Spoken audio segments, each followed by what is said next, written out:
And for our last tour stop, we're going to take a little bit different spin. We're actually going to go to Easter Lake Park and look at how rain gardens can be installed in a park setting or in a larger, more maybe commercial setting. Now, the quick story behind this was we were working with homeowners all around the lake, local coordinators were, and park staff were like, hey, we should be doing our part as well. Could we install rain gardens in Easter Lake Park? So this was one of the first ones that we did. Actually, the drainage area included that parking lot that we just panned around on, and the road and the bike trail. And here we were able to incorporate this enhanced rain garden into that swale. So the rain garden just sits here naturally. This one's actually probably 3 or 4 years old. Another one we installed was actually in the center of a parking lot. The parking lot was actually designed with a rain garden in the center of it. The quick story here was we drove by and the park staff that were building were actually building with a skid loader. And we came in like, hey guys, what are you doing? We can't have a skid loader. It's going to compact it down. We're basically going to build a bathtub here. It's not going to drain. And luckily enough, we're getting the plants in there.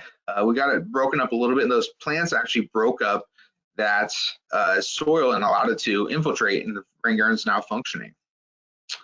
And finally, here's another one. Again, we looked at where we had parking lots or different areas draining to a specific spot. And also thinking long-term, the County Conservation Board has created an adopted garden program, because this rain garden, now that's quite a few years old, does require regular weeding. Those plants, some of them move around, but really the weeding, the remulching occasionally is the big part. So here we built the berm around the backside, around the horseshoe pits. And as we pan around, you'll see this entire parking lot off to our right. We're actually out here during the rain. You can just see subtly right through the center of the rain, that's parking lot, the water all flows down into this rain garden, where previously it would sheet flow all the way down to the lake. So here, the rain garden's used to intercept the water. Same thing we're doing in a residential front yard, but here just a little bit bigger setting. And here you can see some of the switchgrass in the back, providing kind of a rear border to the rain garden. And overall, it's really functioned very well over the last several years. We talk a lot about berms. Here is a great example of a berm. It's very subtle.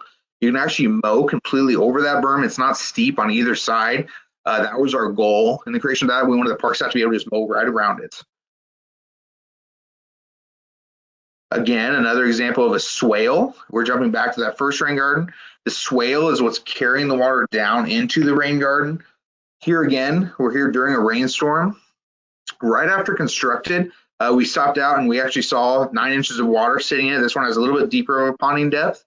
Since then, even during rather significant storms, it's actually pouring here. You can hardly tell. We rarely see water ponding, and a lot of that's because of those big, mature native plants are really infiltrating that water so fast, it rarely ponds.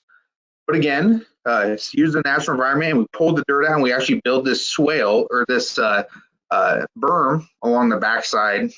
There you can see the standpipe. That's where the water can pond up to. And as we pan down here, you can see some rattlesnake master. Rather interesting native plants. I'm definitely not a plant expert, but love the way these look. Look very natural. Butterflies everywhere in the summertime. Cool stuff.